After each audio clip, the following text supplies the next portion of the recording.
record. You'll probably get a little window there saying that we're recording. Wonderful. And then let's see. So some of you know me and you know that I am somewhat technological and somewhat not technological. So give me 1 second to share my screen with you. This at least I know I can do. And let me get rid of this guy and a little patience as we begin.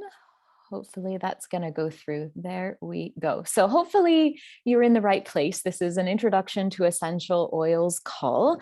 I know a couple of you on the call are already pretty familiar with essential oils, but in my mind, I always love teaching these introductory classes because even for myself, I love going always back to the basics. So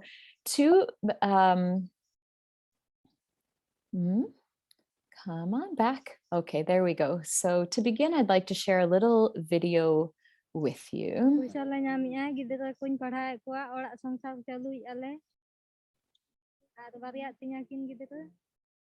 you ever wondered where your bottle of essential oil comes from? Who it touches and impacts along the way? This is the story behind the story. This is behind the bottle.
So this is the plantation when I came in January, and main tree here. This has already been harvested twice. So they've sown it, harvested it once, and it's already back to the point where it's getting close to being harvested.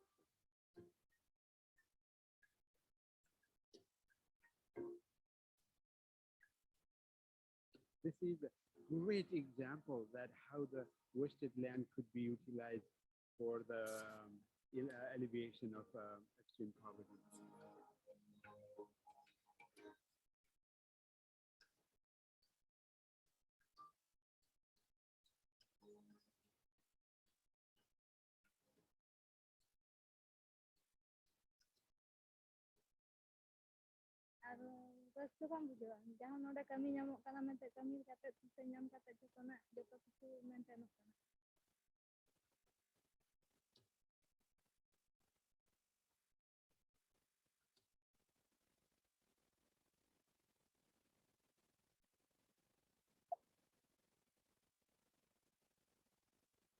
Oops, nope. We don't want to watch that again, do we? So I love that video. Oh, I still want to be able to see all your faces. There we go. Because yes, we're talking about essential oils today, and yes, I would like to give you a good overview about essential oils, some information about natural wellness.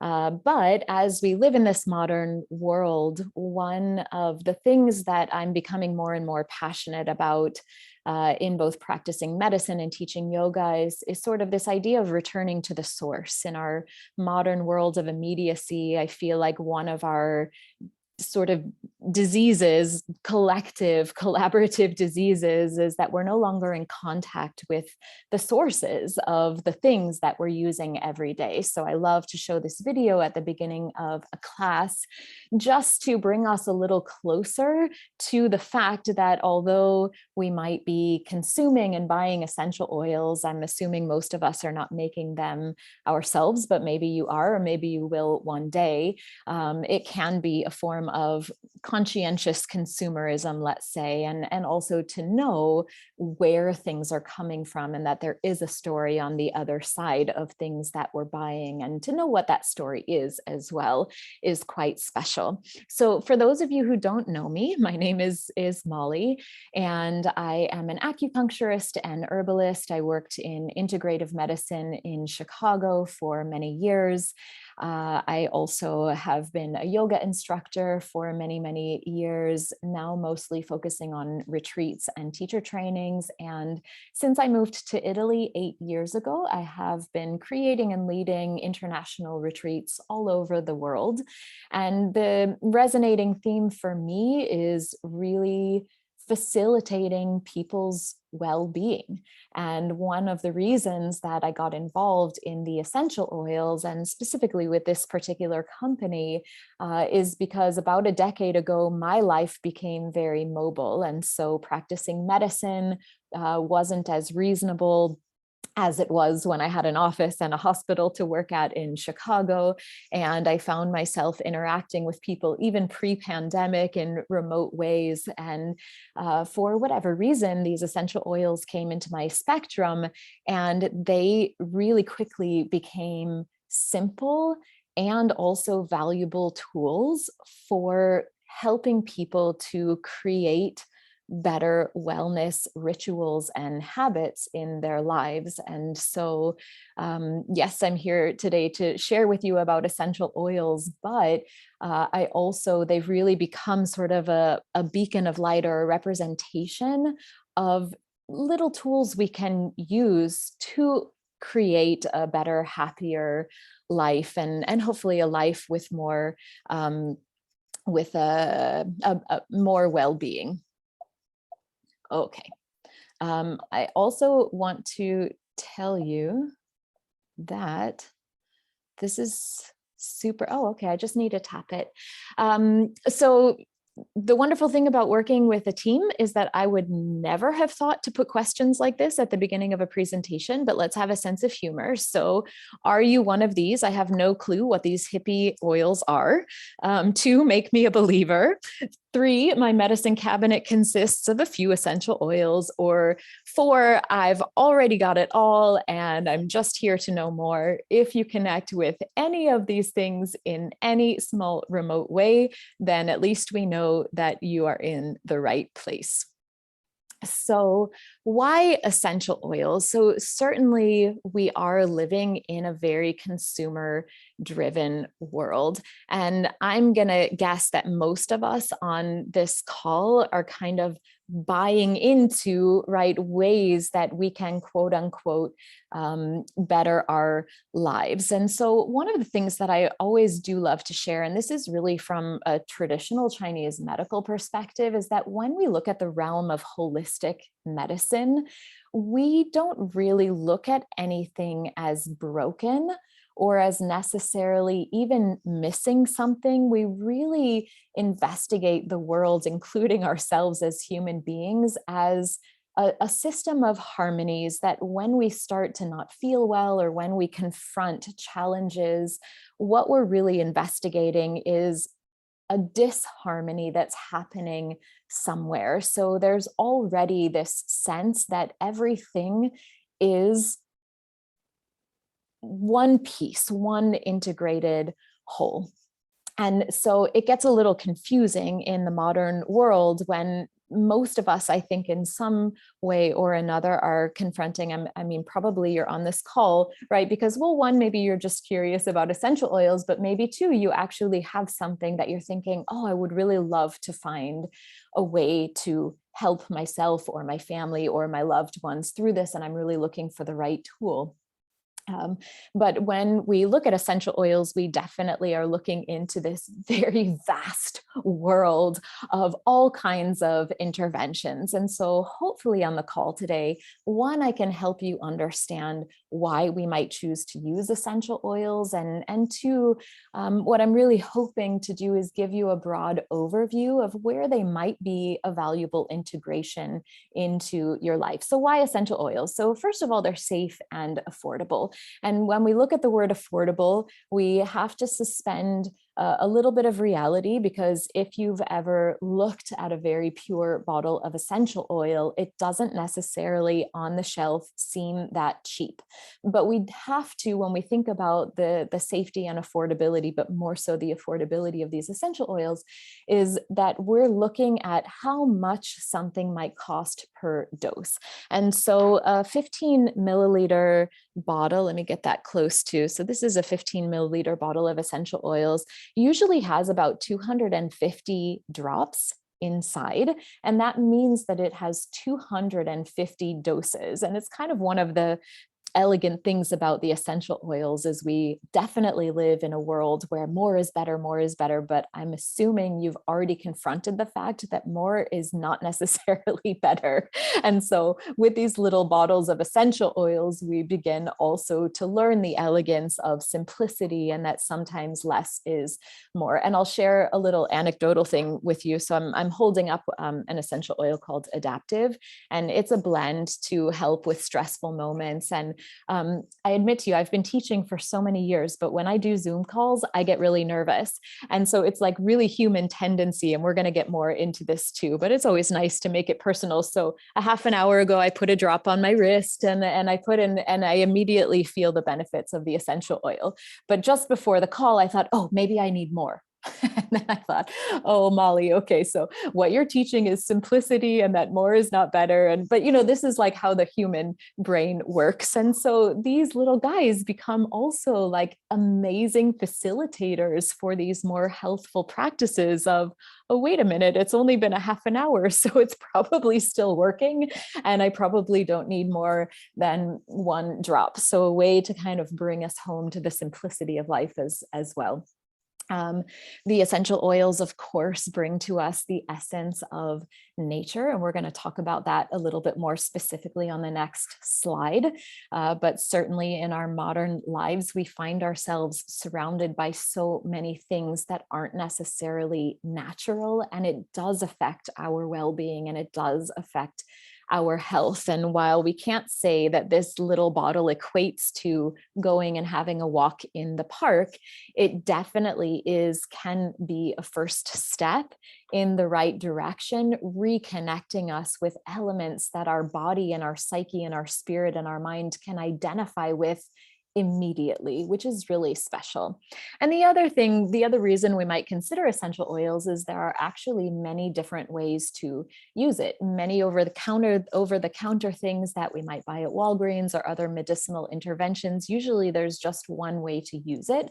But with the essential oils, we have a couple of different ways that we can interact with the oils. So ancient civilizations. So essential oils, just like traditional Chinese medicine is, I smile and I giggle because it's something that in this decade of being a doctor and also working with natural medicines, I'm constantly confronting. And of course, in the yoga world too, I have a couple of yoga teachers on the call, is that essential oils have been around and documented around since the beginning of the documentation of life. And so essential oils, while in our modern world, we're sort of embracing them as something new, they're actually something quite ancient. And in our modern world, we're always looking for scientific investigations for the value of things. But really what science is an observation, right? Creating a particular environment and then observing the results and hopefully observing that there are similar results across the span of time. And so we know with these ancient medicines, although we're making it sort of seem in our modern culture as if there's something new, and of course the enthusiasm enthusiasm about essential oils is like growing incredibly right now. They're actually something that they are medicinal interventions and lifestyle interventions that have really existed since probably the beginning of medicinal interventions. And so one of the things that, so you can see I have on this slide, I will also send you a PDF of the slides. So if you want to, if you're a visual person, instead of going back and listening to the whole Zoom, just so you know, you'll have that available to you. I'll be sending you all these slides. So if you want to make notes or go back and refer, I'm probably not going to read everything on every single slide. So the medicines aren't new. But what we confront in our modern world is that, as we already mentioned, most of us are not necessarily living in natural environments. Most of us are not necessarily ingesting and coming in contact with all natural things. And so we are dealing with bodies or capsules, right? Physical bodies and physiological functions that are now a bit distracted by a lot of different elements that don't resemble nature anymore. And so what we are needing to do with these quote unquote new things that are actually the most ancient interventions is we are needing to investigate not their value as medicines, because we know they've existed for 10,000 years in useful forms, but rather how to apply them in a valuable way to what we're confronting in life right now. Does that make sense to everyone? Yeah. Cool. Thanks for the thumbs up, guys. I appreciate it. So what is an essential oil? So an essential oil is the essential functioning part of a plant. So essentially what it is a highly, and that's a lot of essentials that goes into the explanation of what an essential oil is. So there's no way around it. I practice this all the time, trying not to use the word essential, and it comes out 10 times anyway.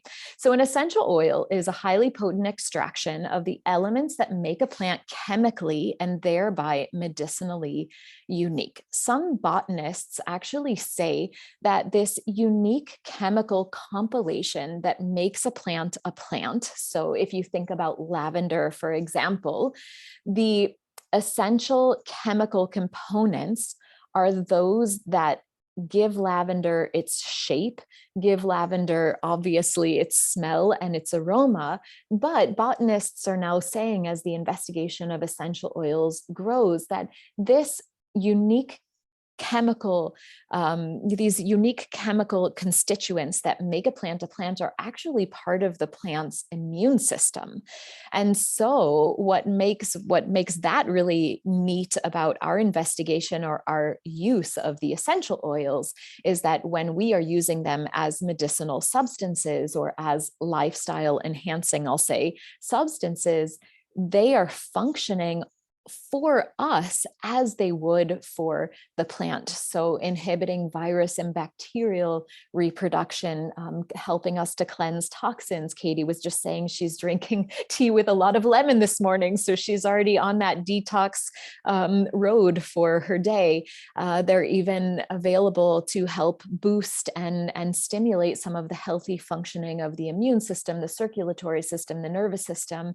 And so we're really getting back to the essence of what nature provides as medicinal. And again, I'm keep adding lifestyle interventions because sometimes we're not using the essential oils necessarily as medicines, although they are medicinal in nature. Sometimes we're really using them as facilitators, as I was describing with my essential oil, with my nervousness about Zoom calls, right? As just facilitators for healthy habits in our lives. And the last thing I'll just say about like, what are these things, the essential oils, is that essential oils are made up of usually between 1 to 1,000 different chemical constituents. And these constituents are volatile aromatic compounds.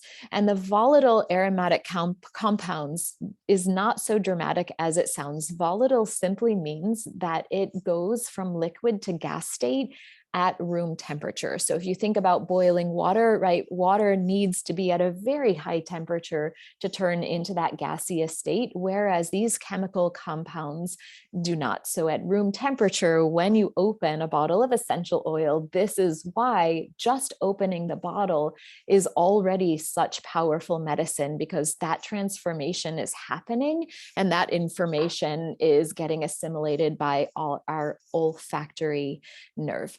The other thing, I sort of hit the ground running, guys, because I'm very excited always to do these calls. I will try to go about 45 minutes through these slides in hopefully a very articulate and informative way, and try to leave room for some questions at the end. So if you do have questions, if you're afraid that you will forget them, type it into the chat. I can't see the chat right now, so we'll read through them together, or just jot them down and we'll have a few minutes at the end of the presentation. So how do we use these essential oils? Essential oils we can be used in mostly 3 ways. Many of us are familiar with aromatherapy. So this is sort of stimulating that process of those volatile compounds moving from liquid to gas state. And we are getting the benefits of these plant medicines via our nose and via the olfactory nerve. So smelling and creating an ambiance with the particular smells of the essential oils. The second way that we often use the essential oils is topically, so directly onto the skin. I will say here, although this is an introductory course, it's sort of the tip of the iceberg. So there's a lot to know. So keep in mind that I can't cover every single detail, but if you get involved in the essential oils, there's so much education available, and I will definitely be guiding you through all of the different steps to use the essential oils safely. But topical use, we are putting oils directly on the skin. There are some oils that are easily used, what we call neat. There are others like oregano that are very hot, or even cinnamon. Cinnamon's a nice one to think of in the Northern Hemisphere right now as we're entering into fall and winter, that are very hot oils. And so we always dilute them in carrier oils to use them on the skin, on the surfaces of the body, and even if we're ingesting them. Here, we're going to also edge into distinguishing between pure essential oils and not pure essential oils. If you've already used essential oils, you might find that many essential oils on the bottle say not for topical use or not for internal use. And something that we will address today, mostly they have these designations because the essential oil is not pure.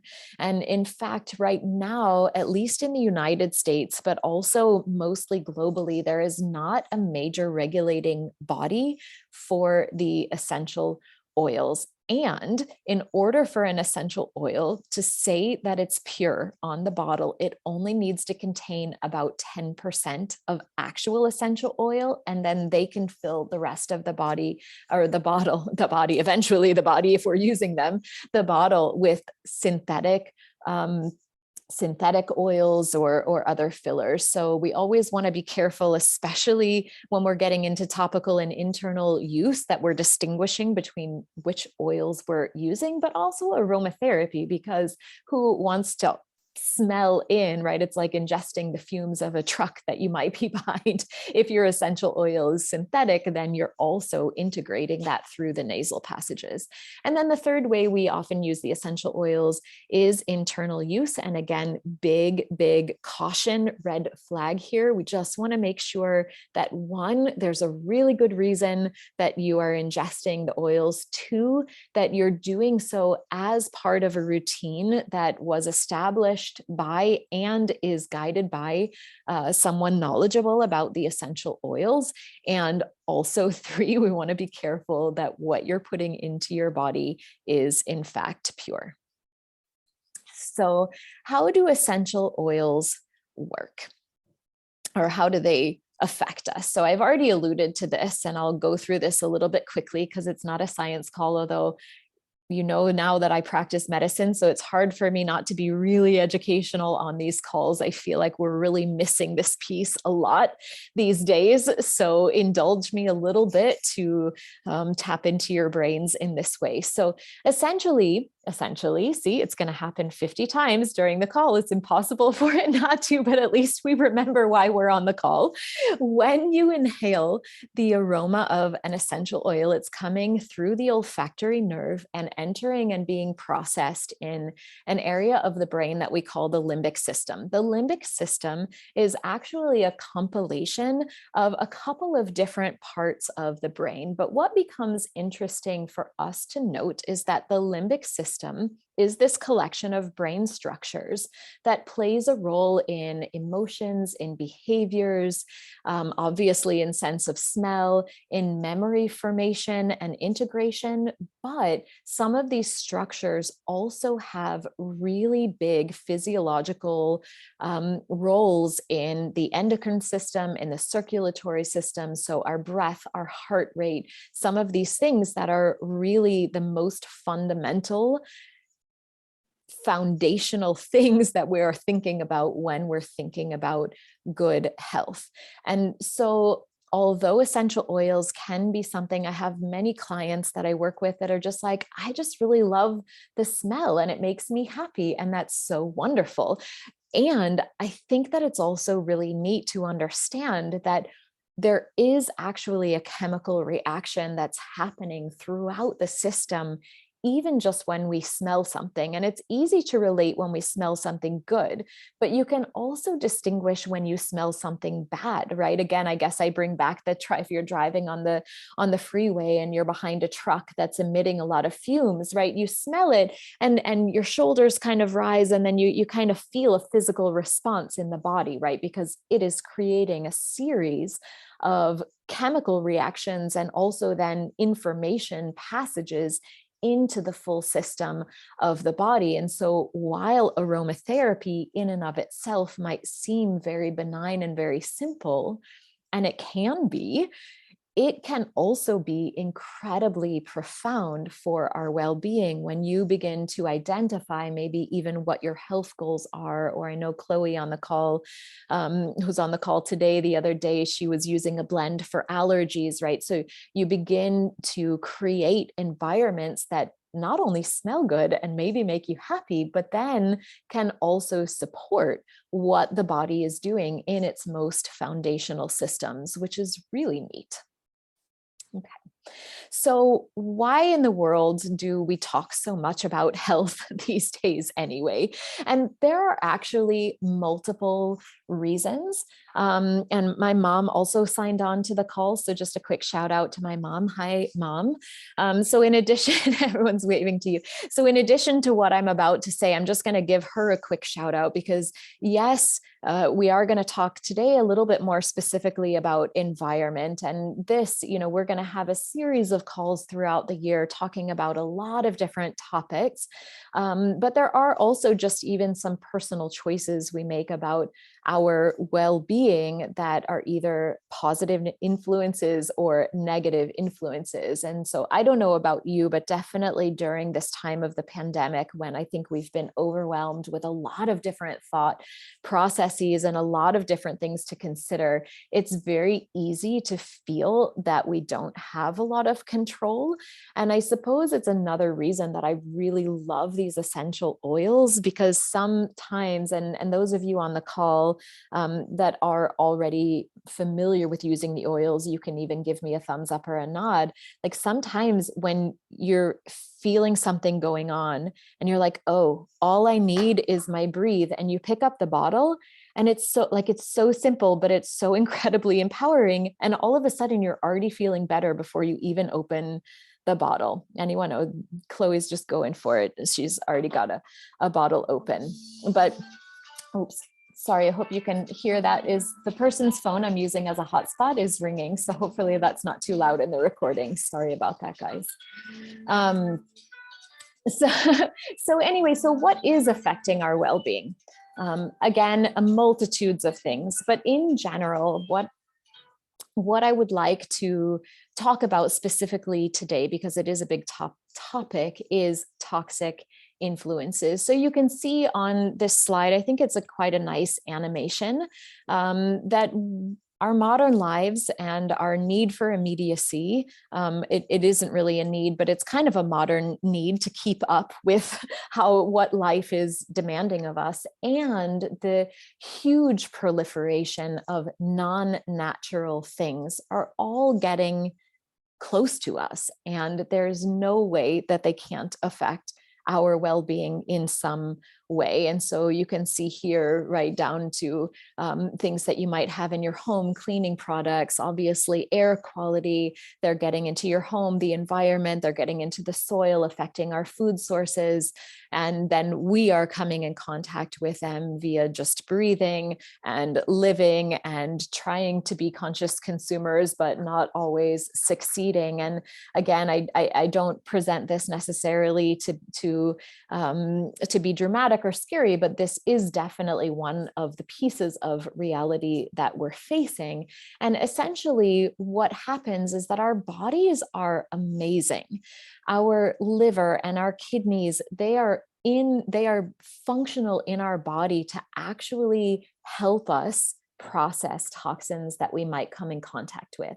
So it isn't even necessarily the presence of toxins that is so dangerous, because our bodies are actually made and built to help us go through this process of making sure that they don't harm us or they don't stay in our physiological being.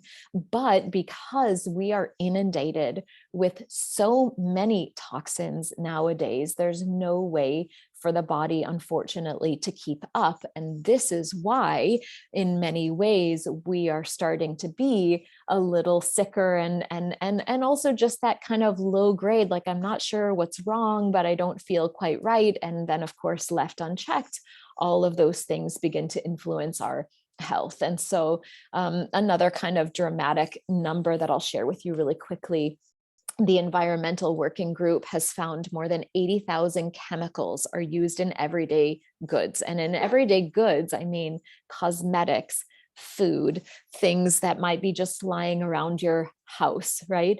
And an estimated 2,000 new chemicals, and now we're talking synthetic chemicals, so things that are not necessarily found in nature, are introduced for use in food, personal care products, prescription drugs, household cleaners, lawn care products, you name it, it's there. The bad news is that only about 7% of these are tested for safety. And so this is another tip of the iceberg, and definitely not the topic of this call, but for sure, every single person that is either listening to this recording or on the call with me right now, we know we're confronting so many conversations about what does this do in my body? And yet, there's like a bigger conversation there, right? But there are also so many things that we're interacting with unknowingly in our day-to-day life that we don't actually know what is going to happen 10 years down the road, because we are coming in contact with or ingesting natural or unnatural things. And why might we care is because when your body gets overloaded with toxins, they become neurotoxins. Again, they disrupt the endocrine system. So this is hormonal function. They definitely tax the immune system. They can be carcinogens, so leading to cancers. And although the liver and kidneys are doing their best to do their job, they get overworked, and they also can go into trauma. So this is a little bit scary, and I'll just give one example. Who here on the call, anyone loves or used to love scented candles? Anyone? Yeah. And if you're, yeah, yeah, I mean, most of us, right? Or just, we could even just say candles in general, but even things like Glade plugins. So unfortunately, most candles are not scented with natural scents. So if you want to get back to the basics and really back to nature with these essential oils, then we begin to create our own candles out of beeswax, and we use our essential oils to scent the candles, and we get back to it that way. But as you can see here, statistically, what they're finding is that burning a scented candle is essentially like putting diesel fuel in your home to smell for the duration that you're burning that candle. So yikes. So this is another place that essential oils can kind of jump in and begin to help you in all of this kind of overwhelming world to navigate, just begin to change habits and also help the body to heal.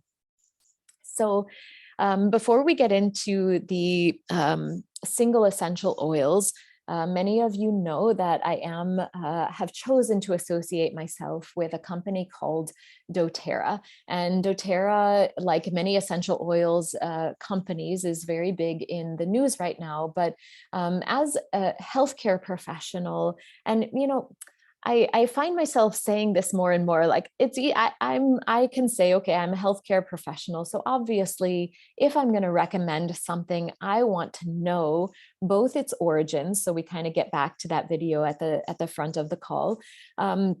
But I also want to know that what I am recommending to my patients or to my clients or to my students is something that I can trust in and rely upon. But guess what? It doesn't matter that I'm a healthcare worker.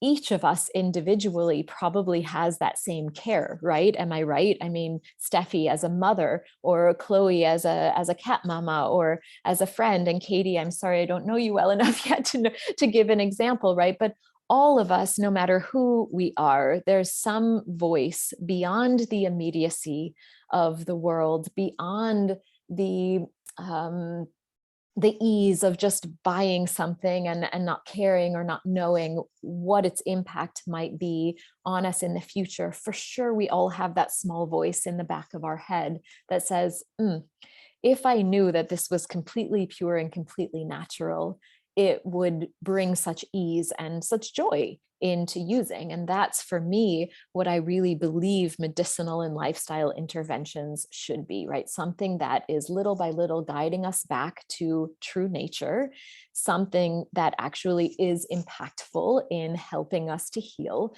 but also something that eventually is going to make a positive impact on life in general, and something that is nice to use. So I partner with Doterra mostly because I trust the purity of their oils. And this is not to say that there aren't small companies or individuals that don't make pure oils, but Doterra, as a global market company, one of their first initiatives is making sure that all of their essential oils are 100% pure, which means that you know the medicinal value of what you're getting. And we just had the annual convention of Doterra in September, and Doterra is really sort of creating new arenas with the multitudes of essential oils that are coming onto the market right now. They're really striving to do good work, to understand not only the purity of their oils, but in pharmaceutical drugs, there's something called variability. So when a pharmaceutical drug gets published onto the market, they have to prove that each dose is at least within 5% variability of the same as each successive dose. That was terrible English, forgive me, but you got the point. Yes. So there's very little variability. So what doTERRA is doing now with their essential oils is on their own. There's no one asking them to do this, but they are really doing their best to do the same kind of studies so that from one lavender bottle to the next, you know that there is a very small percentage of variability, and you know that what you're getting each time is the same. And obviously, again, medicinally valuable for me if I'm recommending them to people, but for you, if you're using them and you find that there's a benefit to an essential oil, but you don't know if the next bottle is going to be as medicinally significant, it's going to create some stress in any kind of lifestyle change. So this is really valuable for me, and one of the main reasons that I chose to partner with doTERRA. You can read some of these other things. I don't want to talk too much about this, but the other two reasons that I chose to partner with this particular company is that video in the beginning speaks about their co-impact sourcing. So Doterra is really striving to take out the middleman of production and really go into and support the communities that know about the lands where the plants for these essential oils are grown, and thereby can be stewards of the lands so that we have the value of nature for generations to come. And so another one of their initiatives is co-impact sourcing, where they're really working directly with farmers so that, one, we have completely sustainable sourcing. Two, we know that we're sourcing in an environment where the plants themselves are original to and thrive. So thereby the medicinal value is always very good. And three, supporting communities in the world firsthand that can continue to provide us with these really special medicines. And then the third reason, and this is for another call, is the Healing Hands Foundation, which is a service-based project that Doterra supports, and its wellness advocates supports, doing service projects all over the world to also support projects that reach beyond just where essential oils might be harvested. All right, so here we go. Let's jump into a few of the essential oils, and maybe I'll pause here. Did that feel like a pretty good overview of where we are in space and time, why we're talking about what we're talking about, and what could potentially be valuable about these essential oils in your life? A couple nods. Okay, perfect. Thumbs up. You know, for those of you who know me well, you know that I love to teach, and I also love to talk, and the Italians have rubbed off on me. So the side roads I take sometimes are just, we end up in Timbuktu and we're not sure why we got there. So that's why I make these slides, to really keep me on track and hopefully to give you what you're hoping to receive and what is valuable to you. So here we have lavender. So we're going to run through just a couple of single oils to start giving you an idea about the essential oils and about what their value is. And when one of the first things that I love to think about when I start thinking about essential oils is really how we might interact with a specific plant in nature. Now, we're going to look at a few today that, like frankincense, which is the resin of a tree. So probably you're not necessarily going to easily interact with that because it's also on the Asian continent, and probably most of us have never walked by that tree. But lavender is a great place to start, where if you can imagine yourself in the Tuscan hills and you stumble upon a lavender field, what happens right in your body when, one, you see the color, and two, you kind of feel the sensation of seeing that aspect of nature. And then of course the aroma hits that olfactory nerve and something immediately washes over you. And this is the magic of nature. And this is really the magic also of the beginning of one's investigation of the essential oils. And it's something very valuable. So I work in integrative medicine, so I always like to say, side note, I am not only a naturalist. I don't poo-poo modern medicine. I really see a value in everything when it's put in its right time, in its right place, with the right diagnosis. But for sure, something that we're missing in a lot of the modern medicinal interventions is an actual interaction with the medicinal substance itself. And it's another really valuable thing about the essential oils is that they are the essential constituents of a plant, completely whole and intact. Whereas a pharmaceutical drug, every pharmaceutical drug you can ever think of comes from nature originally, but some piece of nature gets extracted and then gets played upon for its functionality.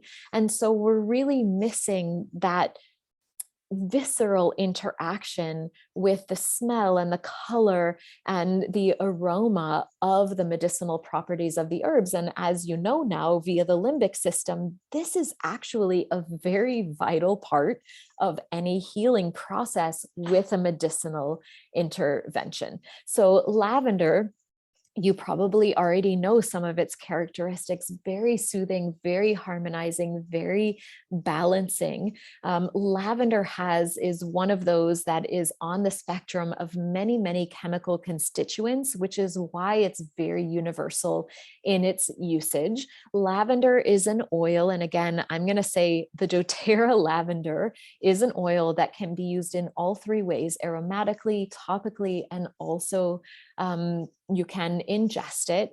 And when we begin to get to know the oils, we look to the qualities: the soothing, the harmonizing, the balancing, and then we're applying those to different situations. When we think about the oils also, we can say psychosomatically, or when we get into the mind body side of things, calm, expressive. So this is weird, right? If you think, okay, lavender is calming, but then also perhaps facilitates our expressiveness. What we're talking about here is something very special. And again, really from the holistic side of things, where when you feel stressed or tense, are you able to express yourself well?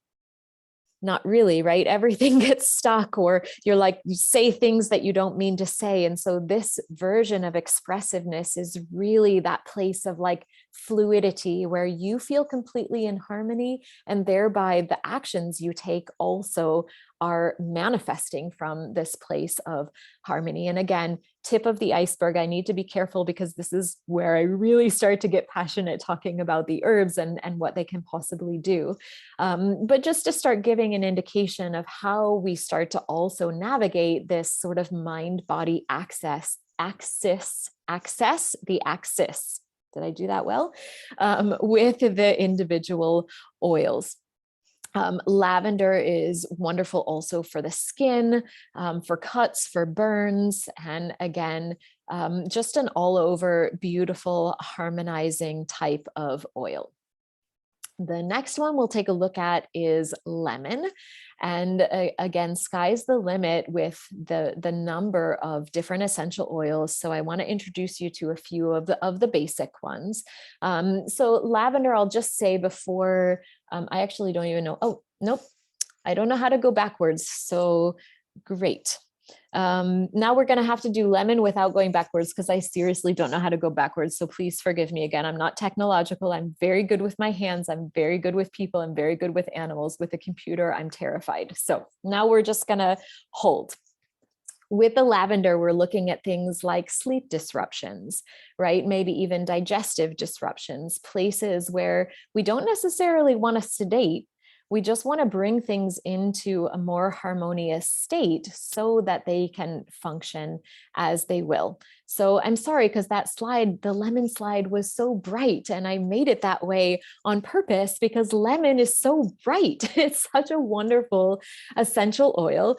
And the way that I love to introduce the value of lemon is just to imagine picking a fresh lemon. Maybe you've never picked a fresh lemon, but so imagine it, a fresh lemon from maybe the south of Italy, let's say, because a lot of our lemon comes from the south of Italy. And then you cut it open, right? And it already starts, you have that fresh smell. And then you know that lemon is really cleansing and really detoxifying, because if you were to squeeze that lemon in your mouth, and Katie's getting it in her tea right now, it makes your lips pucker, right? It's sour, and you can even feel the sensation of almost like it's purifying, kind of scouring humidity from the body and mucus from the body. And this is exactly what lemon is all about. It's really uplifting. It can be energizing. It can be cleansing. It can be detoxifying. And lemon is another one that we can really use in all three ways: aromatically, topically, and also internally. when we're putting together a daily health routine, especially for someone who needs a moment of detoxification in order to arrive to a place where their body is more receptive to interventions, we're often recommending to take 1 or 2 drops of lemon in a glass of water in the morning. And Katie, so I'm sorry I keep calling you out about the lemon water, but it just fits so perfectly into our call. So one of the reasons that we love to use the lemon essential oil is because some of the ascorbic acid that can actually affect the enamel of the teeth is not present in the essential oil. So you get those beneficial cleansing and detoxifying benefits from the essential oil without any harm to the tissues of the body, and also internally as well. If we're drinking lemon, an actual lemon every day, some of the acidic nature of the citrus can actually damage some of the systems. And I mean, you'd have to really do a lot, but it's kind of a simple, sweet benefit of doing the same thing with the essential oil. And the other vision I like to bring to mind when we talk about lemon is like the Europeans over here. And of course, we use dish soap, but if you go into Campania, into the countryside of Italy, most people are cutting a lemon in half, squeezing the lemon into their hot dishwater, and that's what they use to clean their dishes. And it actually works amazingly. All of the things that we're trying to buy to make everything in our lives so clean, and all you need is a half a lemon or a few drops of lemon essential oil, and you've got it made, and you're not getting any side effects from any of the possible chemicals that are lingering in any of those other products. So lemon, a really nice one, and it's the only citrus that I'm going to introduce you to today. So I also just want to mention that the citrus, and again, kind of that sensation, or if you're like me, you might love to peel an orange or a grapefruit. Yes, it gets your fingers sticky, but is anyone out there like me that they just like that smell when you dig into the peel, right? It just makes you so happy. And it does, because chemically, the citrus are nature's natural antidepressants. They're really uplifting. They're really invigorating in a healthful way for the energy. And so again, you sort of think about your interaction with the plant sometimes, and then you know exactly the medicinal value of the essential oil as a medicine or a lifestyle intervention. So here we are at peppermint. I'm talking a little fast right now because I do, again, want to be conscientious of time. And I also do want to leave a few minutes in case someone has a question. So peppermint is like one step up from the uplifting nature of the citrus oils and of lemon. And the peppermint oil, I like to say it's like the, can I have some of that? Because every time I am around people, if I open my bottle of peppermint, everyone's like, oh, can I have some? So it has that like incredible, invigorating opening. And in fact, in traditional Chinese medicine, mint is often used as what we call a convoy herb in medicinal formulations, because it actually carries the medicinal value of other herbs up. So one thing that peppermint can be really good at is supporting mild headaches. Now, here I want to be also a little bit careful because headaches happen for a lot of different reasons. And so I never want to be mistaken that it's always going to work for every situation. We go generalization. And then, as some of you know, we try to really fine tune your essential oil regimen so that you're getting the appropriate oils for the appropriate thing. But the peppermint on the temples and on the back of the head, and even sometimes on the wrists, can be an amazing intervention for any kind of tension headache or stress headache. Peppermint is also really cooling and harmonizing for the digestive system. There are some neat studies coming out about IBS and about Crohn's disease, and using peppermint to actually help in the courses of treatment for some of these inflammatory digestive diseases. Obviously, this would be a moment that we would consider ingesting the oil, and there are many different ways to do that. beyond the scope of this call, but just interesting to know. The other thing peppermint is magnificent with is opening the airways. And so peppermint, a little bit of peppermint on the chest when you feel like it's hard to take a deep breath, or maybe in stressful moments, peppermint might be your go-to oil. My cousin in Kansas City is a doctor, and I just got her using the oils a few months ago, and she's loving the lavender. But she also discovered Breathe, which I'm going to introduce you to, which has peppermint in it. And she said, I can't believe how it energizes me, because I don't realize that during my workday, the more the stress accumulates, the more shallow my breathing gets. And the minute I use a drop of the essential oil and take a few deep breaths, it's like my energy returns full force. So the peppermint can be really uplifting, motivating, and opening in this way as well. There, we did it. We caught up. So tea tree, Melaleuca is the Latin name for tea tree. And tea tree, we enter into a similar environment as we did with the lemon, in kind of a different way. So the tea tree is also very deeply cleansing and purifying. It too can be used aromatically, topically, and internally. So I'm kind of introducing you to the basic foundational oils. That would be the oils that maybe you start your new medicine cabinet with. Tea tree has been my constant companion throughout the pandemic. The alcohol-based and the gel-based hand sanitizers, I personally cannot do them. I'm not saying they're not valuable, but I've just got my tea tree with me all the time. And when I need 1 or 2 drops in the palms, I wash my hands like this. I was traveling still a little bit during the pandemic in a lot of different situations, and it just felt so much better to me. And the nice thing about tea tree is it's one of our powerhouse antimicrobial oils. So antiviral, antifungal, and antibacterial. We have a couple in our treasure chest of essential oils. The thyme is also great for this. Oregano is also good for this, but those are very hot oils and not as universal as the tea tree. So I really love starting with the tea tree because it's a little bit more user friendly than some of the other essential oils, and an incredible powerhouse for use as an antimicrobial, which can lend itself to replacing some of your cleaning products in your home. You can start to get creative with the lemon and the tea tree, making sprays to spray down surfaces. Like I said, I always carried it with me. I cleaned down the tray table on the airplane and other surfaces with my lemon and my tea tree, but also really valuable when we start looking at fungal infections or candida in the body, or even like toe fungus or athlete's foot, things like this. Then the tea tree also is a very valuable member of that toolkit. Another little thing about tea tree is that smelly armpits, when you have your favorite t-shirt and you've had it too long, but you don't want to throw it away, but the armpits, even when you wash it, don't get clean.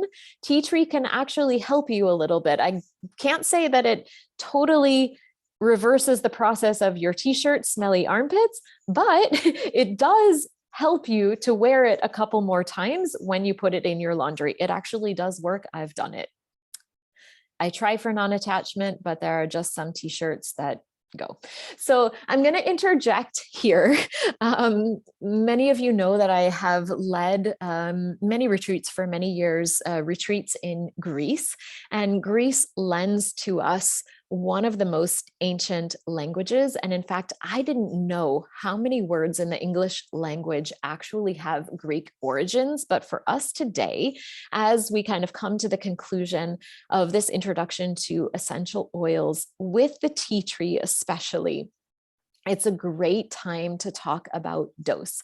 So the root foundational word in ancient Greek for medicine is pharmakon. But what's really beautiful about this word, and so you can already think, right? Pharmacy, pharmaceutical, pharma.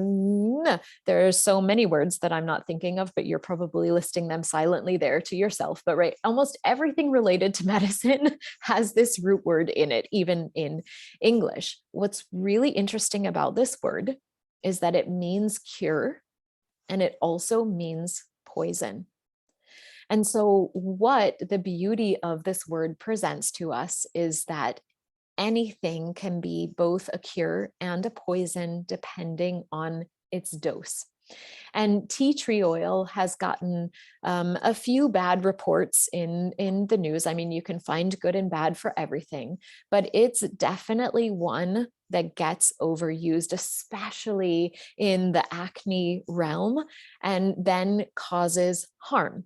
And when we go back also to this idea that we're living in much more toxic environments, it is really important to say that natural elements can be toxic if they are introduced to the biome of our body in the wrong dose for the wrong amount of time. And so really important when we're talking about even natural medicine, which seems so beautiful and seems so benign, that pharmacon, that this idea of dosage is incredibly important. And those of you who might already be passionate about essential oils, and again, I use myself as an example, it's so easy to get so excited and just like want to use more because it worked and it's so exciting and it's natural. But I always do really love to pause for a moment and point out that we have to be not only conscientious consumers, but we have to be conscientious users, even with the natural stuff, because we can cause harm if we take a modern perspective, immediacy, and more is better with something that doesn't exist naturally in that realm, as nature does not.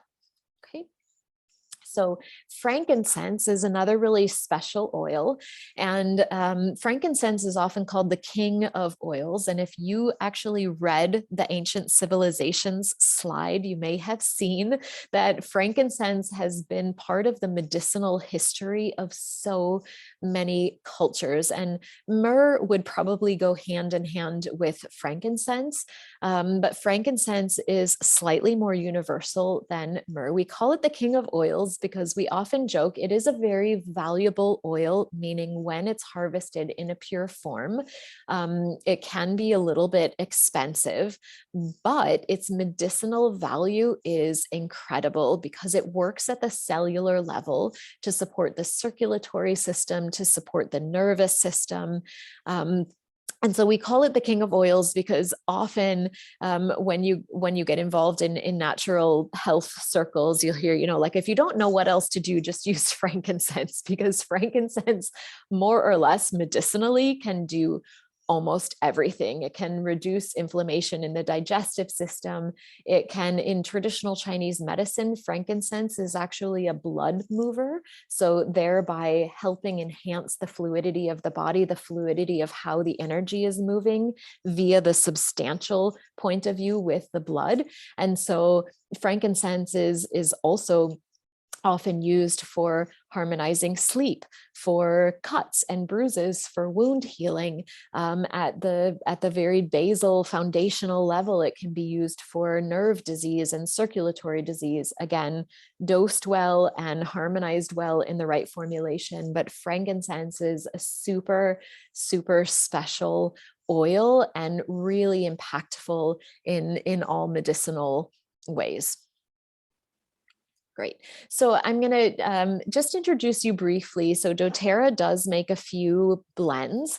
I really like playing with my individual oils as I got to know them better, and also with individuals that I'm coaching and clients who are still using me as their point of reference. I think it's really beautiful to start finding the synergy between the right individual oils. Doterra has done the hard work in a couple of instances. So I'm just going to show you two of these blends that they've made. Breathe is one. And as I mentioned before, Breathe has peppermint in it, eucalyptus, cardamom, laurel, lemon, tea tree, and Ravensara, which is a sister plant to tea tree. So you have a lot of cleansing, uplifting, harmonizing, but also the cardamom, very interesting because it's a seed. And so the seeds are very grounding. And so the formulation of Breathe, or called Air in Europe, I'm not sure why they have two different names for some things on the different markets, but Air sometimes.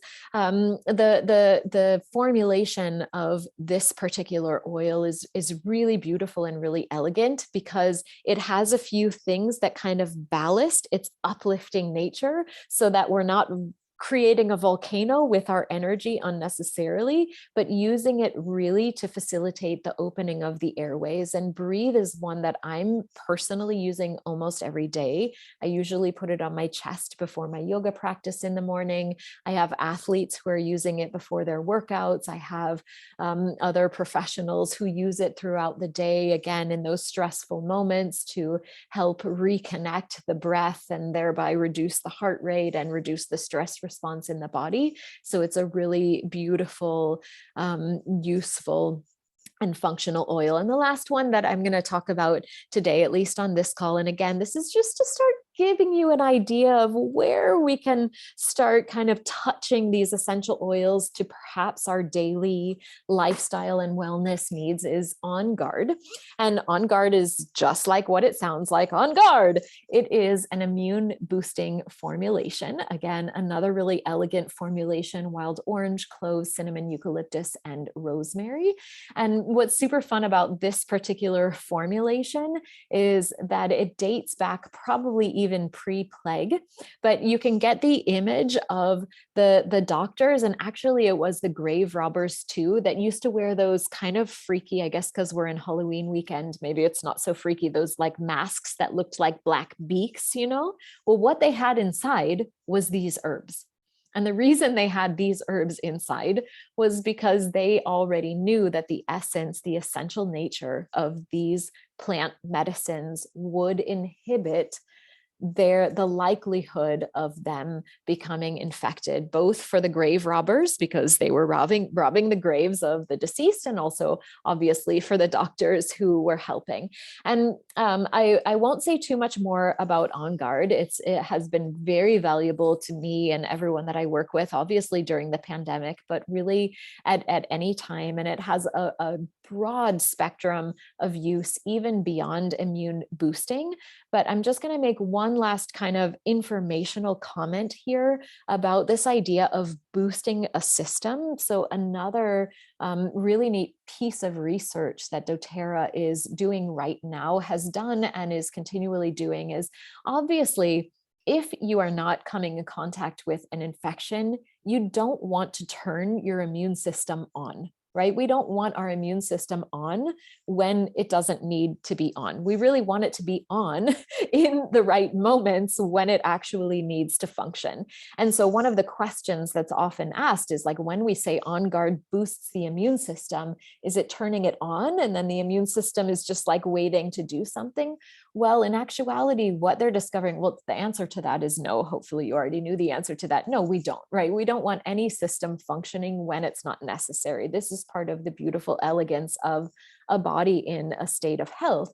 But what they're showing, at least at the cellular level right now, is that the functionality of On Guard, what it's doing is just getting the immune system alert. So it isn't stimulating it. It isn't making it necessarily stronger. It's just making sure that it's alert, kind of like drinking your lemon tea, or for me, a nice cup of Italian coffee in the morning. So the On Guard is really just supporting the functionality of the immune system in a healthful way without putting undue stress. And this is some really neat research that's coming out now. And obviously, when we're talking about everyday use of things, we want to know, right? Is this really like pushing my system past also its limits, even in a healthy way? Or is this really functioning as I would like it? And again, here it's with a specific dosage and with a specific usage, but a really useful and wonderful essential oil blend. So a few examples of what your house might look like before essential oils and after. I don't actually know anyone who has a twig of lavender in their medicine cabinet, but I mean, maybe someone does. I do not, but it does look lovely.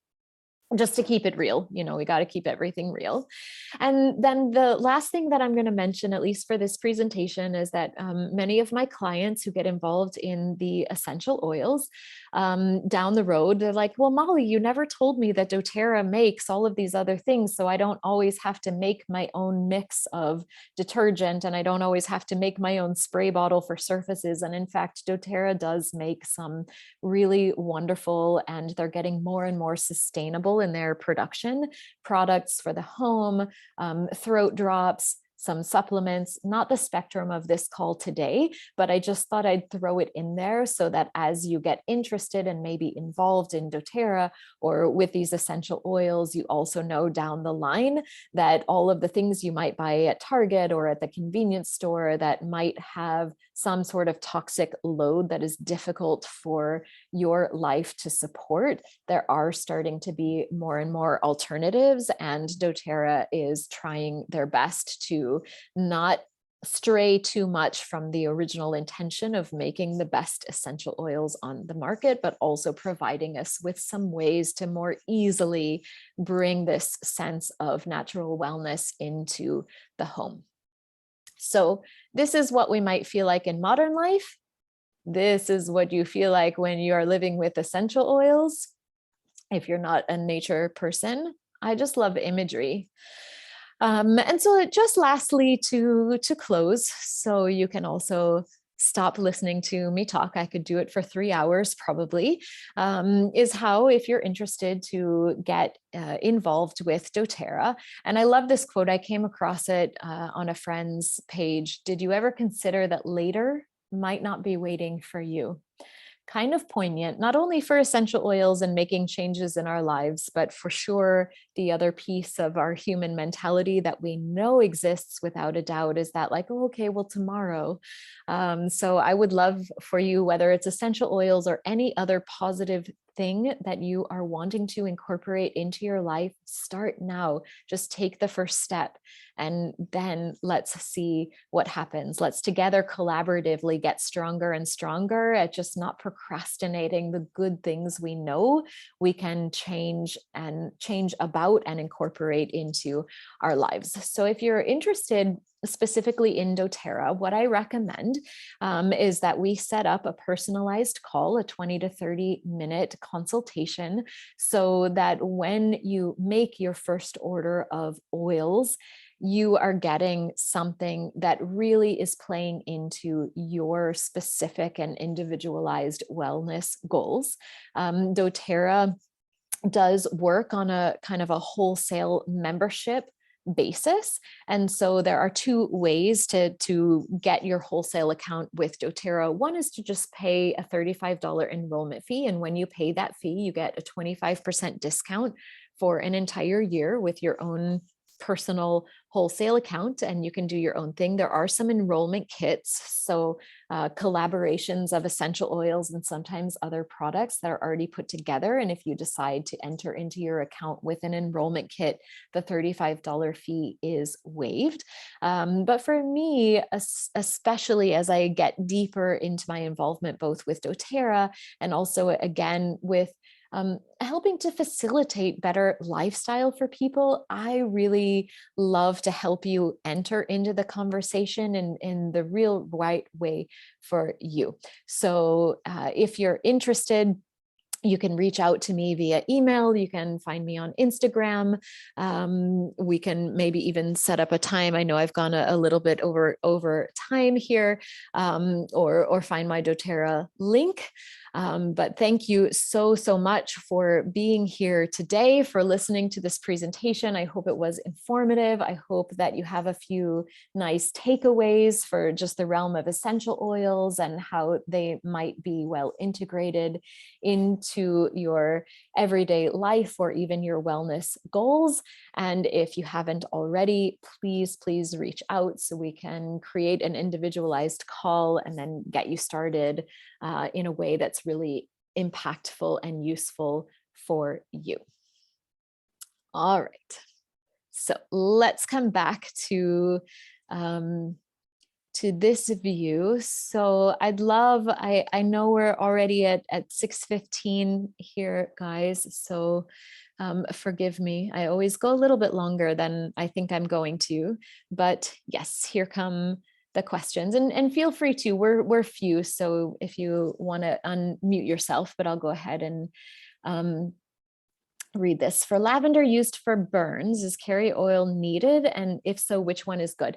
Yeah, so I would highly recommend, if you're using lavender on a burn, especially a more severe burn, that you do use a carrier oil.